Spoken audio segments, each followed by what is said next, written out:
세계의 다른 지역과 마찬가지로 중국에서도 식량 생산을 시작하자 11에서 14장에서 다루었던 문명의 다른 여러 가지 특징이 차례차례 나타났다. 중국의 뛰어난 청동 야금술의 전통은 BC 3000년에서 BC 2000년에 시작되었고, 결국 중국은 BC 500년경에 당연 세계 최초로 주철을 생산할 수 있었다. 그 이후 1500년간 십상장에서도 언급한 중국의 기술적 발명품들이 마구 쏟아져 나온 시기로 종이, 나침판, 외바퀴 손수레, 화약 등이 그때 만들어졌다. 요새화된 도시도 BC 3000년에서 BC 2000년 사이에 처음 건설되기 시작했다.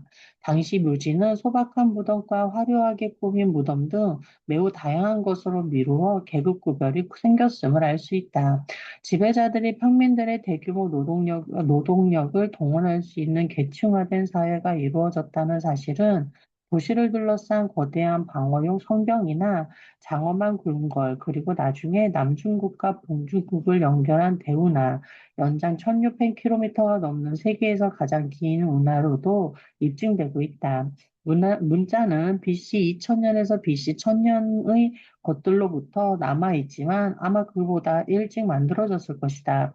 그 무렵 중국에 새로 등장한 도시 또는 국가에 대해서는 고고학적 기록 대신 중국 최초의 여러 원조가 담긴 문자로 기록에서 알 수 있는데 BC 2000년경에 탄생한 하 왕조가 바로 그 시작이었다. 중국은 면적이 넓고 생태 또한 다양해 수많은 지방 문화가 생겨났으며 그 문화들은 토기와 인공물의 유형에 따라 고고학적인 식별이 가능하다. BC 4000년에서 BC 3000년의 이 같은 지방 문화들을 지리적으로 팽창해 상호작용과 경쟁력을 거쳐 합쳐지기 시작했다. 생태가 다양한 여러 지역 사이에서 가축작물이 교환되어 중국의 식량 생산이 풍부해졌듯이 문화가 다양한 여러 지역 사이에서 교환이 이루어짐에 따라 중국의 문화와 기술도 풍부해졌고, 전쟁을 일삼는 여러 추상사회 사이의 매서운 경쟁은 더 크고 중앙 집권화한 국가 형성을 가져왔다. 중국에서도 남북 방향의 농작물 확산은 지연되었지만 남북 아메리카와 아프리카보다는 정도가 덜했다.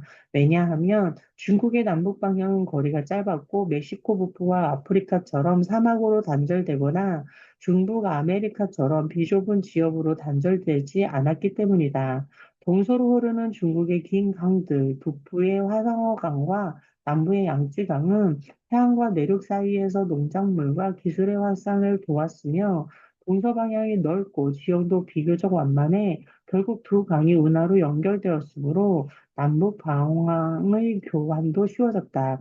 이 같은 지리적 요인들로 중국은 일찌감치 문화적, 정치적으로 통일될 수 있었다.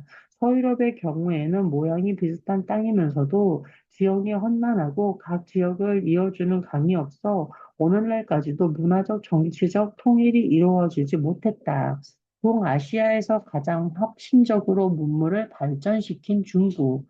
새로 발전된 문물이 중국 남부에서 북부로 전파된 경우도 없지는 않았다. 특히 중요한 것이 제철술과 벼농사였다. 그러나 주된 전파 방향은 북에서 남으로 향했다. 이 같은 경향은 문자에서 가장 뚜렷이 나타났다.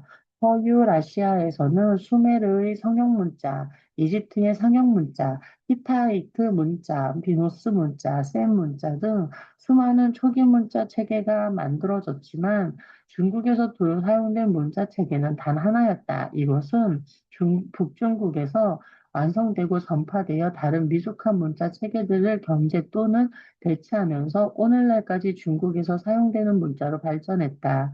그 밖에 북중국 사회에서 남아한 중요 문물에는 성동 관련 기술, 각종 중국 티베트 어족이 있었고 국가 형성에 영향을 미쳤다. 중국 최초의 새 왕조인 하상주 왕조는 모두 BC 2000년에서 BC 1000년 북중국에서 탄생했다. BC 1000년에서 0년의 기록을 보면 중국 민족은 그때부터 이미 오늘날에도 이런 중국인이 많지만 이 민족들을 야만인으로 생각하고 이 문화적 우월감을 느끼며 북중국인은 남중국인을 야만인으로 생각했음을 알 수 있다. 예를 들면 BC 1000에서 0년 주 왕조 말년에 한 저자는 이민족을 다음과 같이 설명했다. 이 다섯 지역 사람들은 바로 중화와 그 변방의 융, 이 등 오랑캐 종속이었으니 제각기 성정이 달라서 고칠 길이 없었다. 동쪽 오랑캐를 일컫는 이라고 했다. 이 종속은 머리를 풀어 헤침으로써 몸에 문신을 새겼는데 덜어는 음식을 불에 익히지 않고 먹었다. 그는 서남 북방의 오랑캐에 대해서도 설명했다. 그들은 모두 야망적인 풍습에 젖어 있어서 발을 안쪽으로 오므리거나 이마에 문신을 새겨 놓거나 털가죽 옷을 입거나 동굴에서 살거나 곡식을 먹지 않거나 음식을 날로 먹지 않는다고 했다. 북중국의 중왕조가 조직했던 국가 또는 그것을 본뜬 여러 국가가 남중국까지 전파되는 것은 BC 1000에서 0년의 1로 BC 221년 진왕조가 중국의 정치적 통일을 이룩하면서 절정에 달했다. 중국의 문화적 통일과 그 시기가 가속화했다. 문자를 갖지 못한 야만인들은 문자를 가진 중국의 문명국가에 흡수되거나 그것을 모방했다. 이 같은 문화적 통일은 무지막지한 경우도 없지 않았다. 가령 진왕족의 시황제는 종전에 기록된 역사책들을 무가치하다고 규정해 불태우기도 했고 그 때문에 중국 초기의 역사와 문헌들은 많이 잃었다. 그러나 이처럼 가혹한 조처를 취한 덕분에 북중국의 중국 티베트 어족은 중국 대부분의 지역에 더 빨리 전파되었을 것이며 야오 어족을 비롯한 다른 어족들은 지금처럼 분살될 수밖에 없었을 것이다. 동아시아 내에서 중국은 식량 생산 기술, 문자, 국가 형성 등으로 출발이 빨랐다. 결과적으로 중국에서 혁신한 각종 문물은 이웃 지역들이 발전하는 데도 크게 기여했다. 예를 들면 BC 4000년에서 BC 3000년까지 열대 동남아시아의 대부분 지역에는 조약돌 석기와 반편석기를 사용하는 수렵 채집민이 살고 있었다. 베트남의 호아빈에 있는 유적지 이름을 따서 이곳을 호아빈 문화라고 한다. 이 무렵부터 남중국의 것과 비슷한 중국산 농산물, 신석기 기술, 촌락생활, 토기 등이 열대 동남아에서도 전파되기 시작했다. 아마 남중국의 어족들과 함께 들어왔을 것이다. 남중국에서 팽창되어 남아한 사람들이 각각 미얀마인, 라오스인, 타이인들이 되면서 열대 동남아시아의 중국화가 완성되었다. 현대의 이 민족들은 모두 남중국인에서 갈라져 나온 사촌들이라고 할 수 있다. 중국의 불도저 형상이 너무 강력했기 때문에 오늘날 열대 동남아시아에서는 그 이전에 살았던 사람들의 흔적을 찾아보기 어렵다. 다만 말레이 반도의 세망 네크루토, 아만다 제도 사람들, 스리랑카의 베도이드 네크리토 새 수렵 채집민 집단이 잔존할 뿐인데 그들의 모습으로 미루어 열대 동남아에서는 살던 사람들은 현대 누비니처럼 피부색이 검고 곡술머리였을 것이라고 짐작할 수 있다. 피부색이 밝고 직모인 남중국인들이나 그에게서 갈라져 나온 현대의 열대 동남아시아인과는 전혀 달랐던 것이다. 현재 동남아에 남아있는 네그르토, 오세아니아와 동남아시아의 왜소한 준흑색 인종들은 어쩌면 뉴기니에 처음 이주한 사람들과 조상이 동일한 마지막 생존자일지도 모른다. 한국과 일본은 지리적으로 격리되어 있어서 동남아시아와 달리 언어와 신체적, 유전적 특징까지 잃어버리지는 않았지만 역시 중국의 영향을 많이 받았다. 한국과 일본은 BC 2000년에서 BC 1000년 중국에서 별을 받아들였고 BC 1000년에서 0년에 청동 야금수를 1에서 1000년에는 문자를 각각 받아들였다. 중국은 서아시아의 밀과 보리도 한국과 일본에 전했다. 그러나 이렇게 동남아시아 문명을 잉태한 중국의 역할을 너무 과장해서는 안 된다. 동아시아에서 이루어진 문화적 발전이 모조리 중국에서 비롯된 것이 아니고 한국인, 일본인, 열대 동남아인 등이 아무것도 발명하지 못하는 야만이었던 것도 아니기 때문이다. 고대 인본인은 세계에서 가장 먼저 토기를 만든 민족 가운데 하나였으며 식량 생산이 도입되기 훨씬 전부터 이미 풍부한 해산물을 바탕으로 촌락에 정착해서 살던 투렵 채집민이었다. 그리고 일부 농작물은 아마도 한국, 일본, 열대 동남아 등지에서 최초로 작물화되었을 것이다. 그러나 중국의 역할이 가장 컸다는 것만은 부인할 수 없다. 예를 들면 한국과 일본에서는 지금도 중국 문화의 위상이 매우 높아서 일본은 일본어 발음을 제대로 나타낼 수 없는 단점에도 중국 물자를 버릴 생각조차 하지 않는다. 한국은 까다로운 중국의 한자 대신 주로 그들의 훌륭한 한글 자모를 사용하지만 오늘날에도 여전히 부분적으로 중국의 한자를 상용한다. 이처럼 중국 문자가 한국과 일본에 끈질기게 버틴 것은 거의 1만 년 전 중국에서 시작된 동식물의 가축화, 작물화가 20세기에 남겨놓은 생생한 흔적이라고 할 수 있다. 동아시아 최초의 이 농경민들이 이룩한 업적 덕분에 중국은 중국화했고, 다음 쌍에서 보겠지만 타이에서 이스터 섬으로 건너간 사람들이 중국인의 사촌이었던 것도 그 때문이었다. 토스.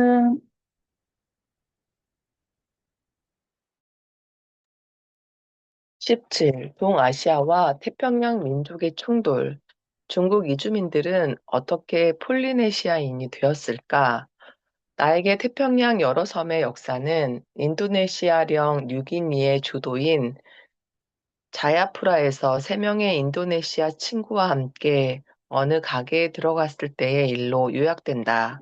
내 친구들의 이름은 각각 아크마드, 리어르, 사와칼이었고 가게 주인의 이름은 핑화였다. 아크마드는 인도네시아의 정부 관리로 당시 우리 일행의 우두머리 행세를 하고 있었다. 그와 나는 정부를 위한 생태 조사를 준비 중이었으며 위워루와 사와카리는 현지에서 고용한 조수들이었기 때문이다. 그러나 아크마드는 뉴기니 산악지대의 숲속에 들어가 본 적이 없었으므로 무엇을 사야 할지 전혀 몰랐다. 그 결과는 우스꽝스러웠다. 내 친구들과 함께 가게 안으로 들어갔을 때 핑화는 중국 신문을 읽고 있었다. 그는 위워르와 사와카리를 보고도 계속 신문을 읽었지만 아크마드를 보더니 얼른 계산대 밑으로 숨겼다. 이윽고 아크마드가 도끼 하나를 집어들자 위워르와 사와카리가 웃음을 터뜨렸다. 거꾸로 들고 있었던 것이다. 위워르와 사와카리는 도끼를 제대로 쥐고 나를 시험하는 방법을 아크마드에게 가르쳐 주었다. 그리고 나서 아크마드와 사와카리가 위워르 맨발을 내려다보았는데 그는 평생 신발을 신지 않아서 발가락이 넓게 벌어져 있었다. 사와카리는 가게 안에서 볼이 가장 넓은 신발을 집어 위워르의 발에 대보았지만 그 신발도 너무 좁았다. 그러자 아크마드와 사와카리와 핑화는 모두 껄껄 웃었다. 이번에는 아크마드가 플라스틱 빗을 집어들고 자신의 검고 뻣뻣한 직물을 빗어보았다. 그리고 위어르의 돌돌 말린 머리를 보더니 그에게 빗을 건네주었다. 그 빗은 즉각 위어르의 머리카락에 뒤엉켰고 위어르가 잡아당기자 뚝 부러지고 말았다. 위어를 포함하여 모두가 웃었다. 위어르가 아크마드에게 쌀을 많이 사두는 것이 좋다고 응수했다. 뉴기니 산악지대의 마을에서 구할 수 있는 음식은 고구마뿐이어서 아크마드는 배탈이 나기 십상이라는 것이었다. 다시 웃음이 터져 나왔다. 이렇게 모두들 웃고는 있었지만 나는 그 밑에 감추어진 긴장감을 느낄 수 있었다. 아크마드는 자바인이었고, 핑화는 중국인, 리워르는 뉴기니 고지인, 그리고 사와카리는 뉴기니 북쪽 해안의 저지인이었다.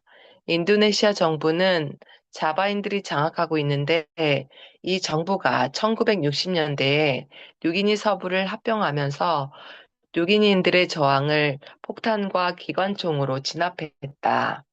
나중에 아크마드는 리워르, 사와카리와 함께 숲속으로 들어가서 조사하는 일을 나에게 맡기고 자기는 시내에 남아 있겠다는 결정을 내렸다. 그는 누기인들의 머리카락과는 전혀 다른 자신의 뻣뻣한 직모를 가리키면서 이런 머리를 가진 사람은 군대가 지켜주지 않는 한 뉴기니인들의 손에 죽고 말 것이라고 설명했다. 핑화가 신문을 감춘 이유는 인도네시아령 뉴기니에서는 중국어 문서의 수입이 명목상으로나마 불법이기 때문이었다. 인도네시아, 인도네시아에는 화교 상인들이 많다. 경제를 지배하는 중국인과 정치를 지배하는 자바인 사이에는 늘 서로에 대한 두려움이 잠재해 있는데 그것이 1966년 폭력혁명으로 터져나왔을 때 자바인들은 수십만 명의 중국인을 살해했다. 위워르와 사와카리도 대부분의 누기니인들처럼 둘 다 자바인들의 독재에 분개하고 있었지만 상대방이 속해 있는 집단도 서로 경멸했다.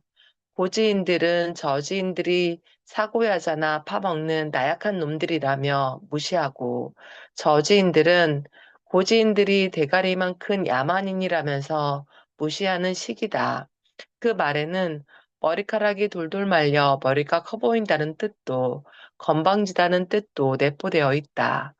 위워르 사와카리와 함께 외딴 숲속에 들어가 있던 며칠 사이에 그들은 도끼를 들고 싸우기 직전까지 갔다. 아크마드, 위워르, 사와카리, 핑화 등이 각각 대표하고 있는 네 집단 사이에 이 같은 긴장감은 세계에서 네 번째로 인구가 많은 나라인 인도네시아 정치 상황을 지배하고 있다. 그러나 오늘의 이 긴장감의 뿌리는 수천 년 전으로 거슬러 올라간다. 대규모 인구의 해외 이동에 대해 생각할 때 우리는 흔히 역사 시대에 들어와서 콜럼버스가 아메리카를 발견한 이후 결국 유럽인이 비유럽인을 교체한 일을 떠올린다. 그러나 대규모 해외 이동은 콜럼버스보다 훨씬 앞선 시대에도 이루어졌고, 선사 시대에도 비유럽인을 교체한 일이 여러 번 있었다. 위어르와 아크마드와 사와카리는 선사 시대의 아시아 본토로부터 태평양으로 해외 이동을 감행했던 세 부류의 사람들을 각각 대표하고 있다.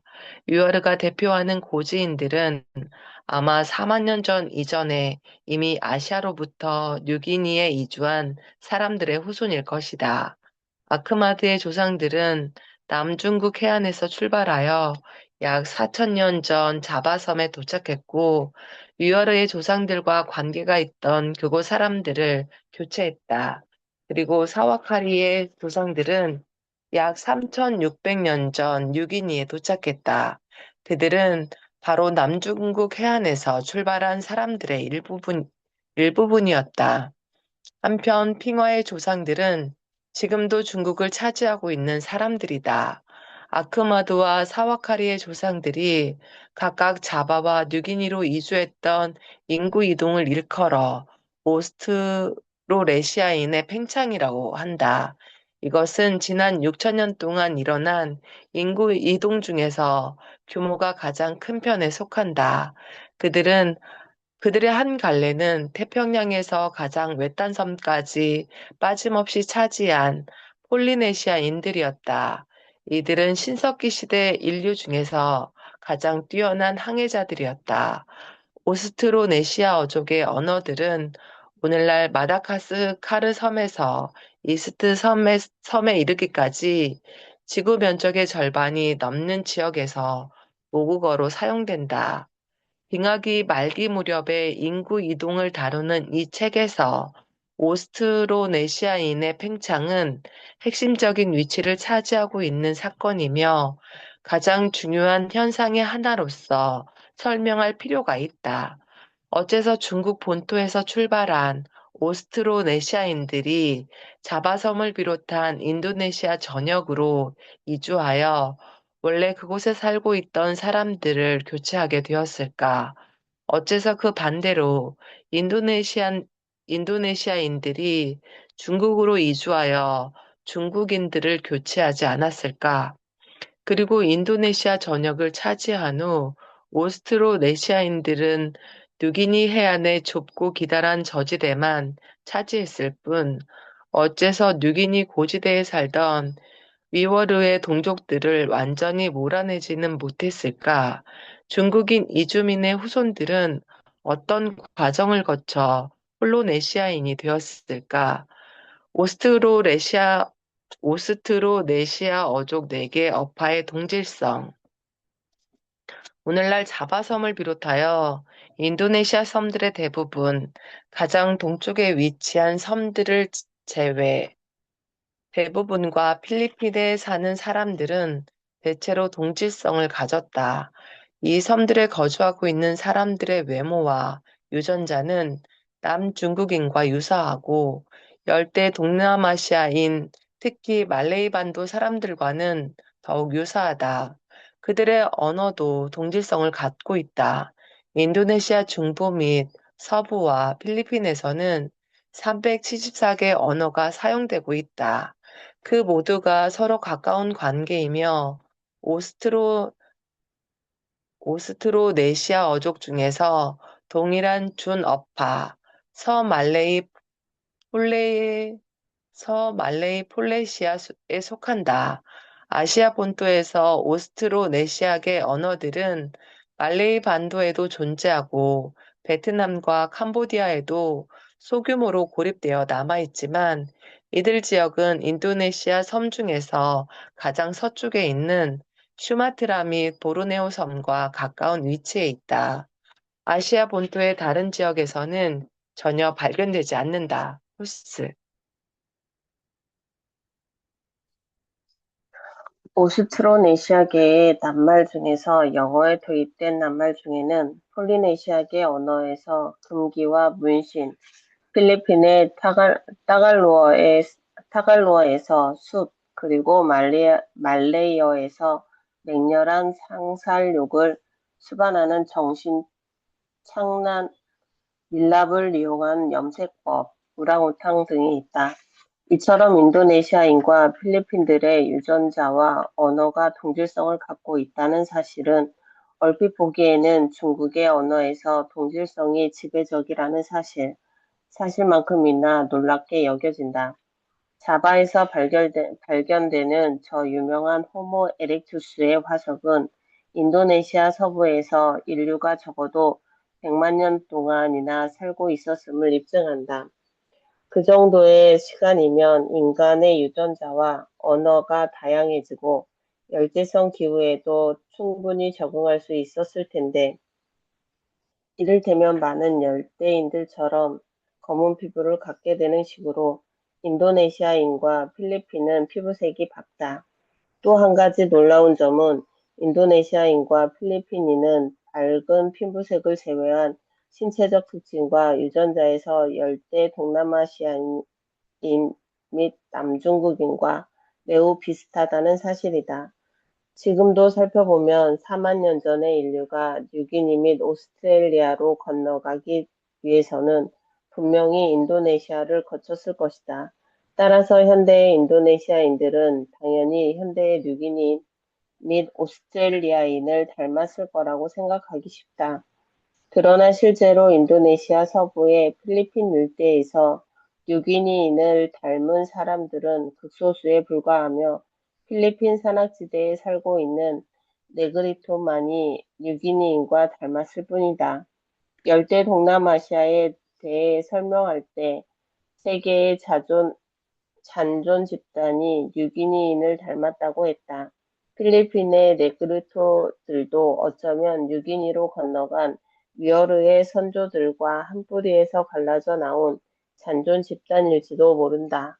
이 네그리토들은 필리핀 내의 이웃 민족들이 사용하고 있는 것과 비슷한 오스트로네시아계 언어를 사용하고 있는데, 이것을 미루어 그들도 말레이시아의 세망 네그리토와 아프리카의 피그미족처럼 원래의 언어를 잃어버렸음을 알 수 있다. 이 같은 사실은 오스트로네시아계 개 언어를 사용하던 열대 동남아시아인 또는 남중국인이 최근에 필리핀 및 인도네시아의 전역으로 확산되었다는 것. 그리하여 종전에 이들 섬에 살고 있던 사람들 중에서 필리핀 네그리토를 제외한 사람들을 모조리 교체하고 원래의 언어까지 모두 바꾸어 버렸다는 것을 강력히 시사하고 있다. 이 사건은 너무 최근에 일어난 일이라서 이주민들은 검은 피부색, 다양한 어족, 새로운 유전적 특징이나 다양성 등을 미처 진화시키지 못한 듯하다. 물론 그들의 언어는 중국 본토에서 사용되는 주요 8개 언어에 비하여 훨씬 다수지만 다양하지는 않다. 필리핀, 인도네시아에 이렇게 유사한 언어들이 많다는 것은 다만 그 일대의 여러 섬들이 중국처럼 정치적, 문화적으로 통일되지 못했다는 사실을 반영할 뿐이다. 언어 분포에 대한 자세한 정보는 각설적인 오스트로네시아인의 팽창 경로를 찾아내는 데 귀중한 단서가 된다. 오스트로네시아 어족은 모두 959개 언어로 구성되어 있으며 4개 어파로 나뉜다. 그러나 이 959개의 언어 중에서 945개는 말레이 폴리네시아라는 한 어파에 속하며 오스트로네시아 어족의 지리적 범위에서 거의 전 지역을 차지하고 있다. 최근 인도 유럽계 언어를 사용하는 유럽인들이 해외로 많이 팽창했지만 그 전까지만 하더라도 전 세계에서 가장 넓은 지역에 퍼져 있던 어족은 바로 오스트로네시아 어족이었다. 그것으로 미루어 말레이 폴리네시아 어파는 최근 오스트로네시아 어족으로부터 분화되어 오스트로네시아인의 고향으로부터 멀리 전파되면서 각 지방의 수많은 언어를 탄생시켰지만 큰 차이가 생기기에는 너무 시간이 짧았으므로 이 모든 언어가 아직도 가까운 관계를 유지하고 있음을 짐작할 수 있다. 그러므로 오스트로네시아인의 고향을 찾아내기 위해서는 오스트로네시아 어족 중에서 말레이 폴리네시아 어파를 제외한 나머지 세 어파를 살펴보아야 한다. 이들 세 어파는 자기들끼리도 서로 다르고 말레이 폴리네시아 어파와도 다르다. 그 차이는 말레이 폴리네시아 어파의 준어파들 사이에서 나타나는 차이보다 크다. 이들 세 어파의 분포 지역은 한 곳에 몰려 있다. 그 모두가 말레이 폴리네시아 어파의 분포 지역에 비하면 보잘것없다. 이들 어파는 남중국 본토로부터 겨우 145km 떨어진 타이완 섬의 원주민들만이 사용하고 있다. 타이완 원주민들은 대체로 이 섬을 독차지하고 있었다. 지난 몇천 년 동안 중국 본토들이 많이 들어와 정착하기 시작했다. 1945년 이후, 특히 1949년 중국 국민당이 공산당에 패배한 후에 다시 본토인들이 밀려들었고, 그리하여 현재 타이완 인구에서 원주민 비율은 2%에 불과하다. 오스트로네시아 어족의 4개 어파 중에서 3개 어파가 타이완에 집중되어 있다는 것으로 미루어 현재의 오스트로네시아 일대에서는 바로 타이완이 그들의 고향이라는 것을 짐작할 수 있다. 오스트로네시아계 언어는 타이완에서 가장 오랫동안 사용되었으므로 분화될 수 있는 시간도 가장 길었던 것이다. 그리고 마다가스카르 섬으로부터 이스터 섬에 이르는 지역의 다른 오스트로네시아계 언어들은 모두 타이완에서 시작된 인구 팽창에서 비롯되었을 것이다. 타이완의 땀펑콩 문화가 오스트로네시아 일대에 전파된 경로. 이제 고고학적 증거를 살펴보기로 하자. 고대의 촌락 유적지에서는 흔히 뼈와 토기가 출토되지만 화석화된 낱말들을 물론 발견되지 않는다. 그러나 여기에서도 언어와 관련된 문화적 인공물이나 사람들의 이동에 대한 증거를 찾을 수 있다. 전 세계의 다른 지역과 마찬가지로 현재의 오스트로네시아 일대에서도 대부분 지역, 타이완, 필리핀, 인도네시아, 태평양의 많은 섬에는 원래 토기, 간섭기, 가축, 농작물 등을 갖지 못한 수렵 채집인들이 살고 있었다. 이 같은 일반화의 예외인 지역은 마다가스카르, 멜라네시아 동부, 폴리네시아, 미크로네시아 등의 외딴 섬들이다. 수렵 채집인들은 이처럼 먼 섬까지 갈 수 없었으므로 오스트로네시아인의 팽창이 시작되기 전에는 인류가 살지 않았다. 여기까지 하겠습니다.